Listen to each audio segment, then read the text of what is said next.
If you've been a fan of MMA since the early 2000s, you may remember the WFA. Or if you played UFC video games, you may have seen it in a career mode. Chances are you've never seen one of their events live though. Debuting in 2001, the World Fighting Alliance featured a Vegas nightclub atmosphere.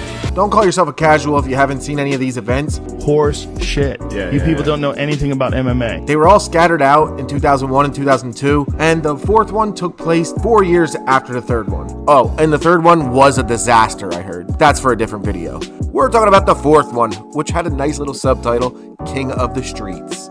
It's July 2006. Pirates of the Caribbean, Dead Man's Chest, Cars, and Monster House are popping off the box office. Monster House, pretty good movie by the way. The Pittsburgh Steelers won the Super Bowl a few months prior, and season 3 of a little show called The Ultimate Fighter just finished airing. MMA around this time was reaching unforeseen levels of popularity. After seeing how popular The Ultimate Fighter and MMA could be, the guys over at WFA remembered they have an MMA company and they want a piece of the pie. So they got together and started signing talent.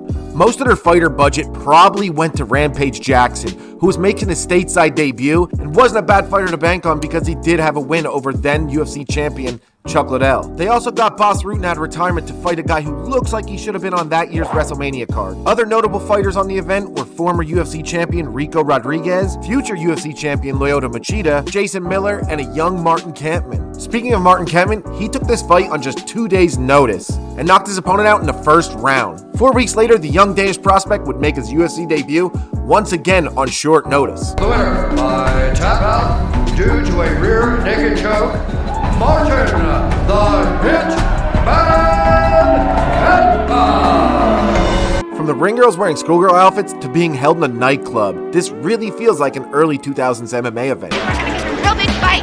We're gonna get all psyched up for the extreme fighting, and we're gonna learn more about this sport, aren't we? Yes, we are. Extreme fighting. So 5,000 people attended this event with only 2,300 tickets sold. So it must have been a buy one get one free on Ticketmaster for this event. And remember earlier how I said not many of you have probably seen these live? Well, the pay-per-view numbers are also terrible. With only 50,000 pay-per-view buys, even in 2006, that's just downright Josh Koscheck bad. UFC 61 was 2 weeks prior, and that sold 775,000 pay-per-views.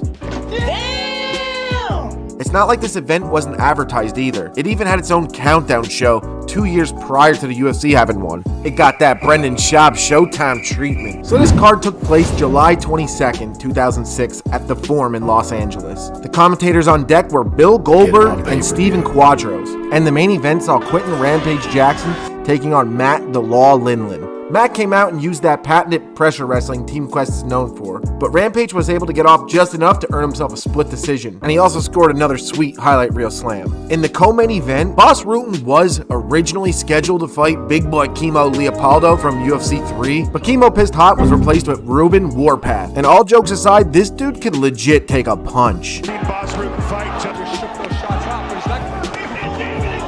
So Boss supposedly wants to come out of retirement to settle a beef that he had with Kimo at a previous WFA event. And I went over to the Reynolds fight and he started claiming that I lost that fight and I thought I won that fight. And in some kind of way, he kind of rubbed me the wrong way. But then when Kimo drops out of the fight, he has no problem with leg kicking the shit out of Ruben Warpath. It's only a matter of time, Quadro. Take advantage of it. There it is, right there. One more. It's only 1 or 2 kicks. Hey, I'm cool with this. I'm just pointing out the facts, guys. This is what happened in July of 2006. Machida his way to a decision. Ladies and gentlemen, welcome to the Machida era. Jason Miller submitted his opponent in the first round with a rear naked choke. Let's see, what's he gonna do? Oh, the spin-a-rooney, a la Booker T.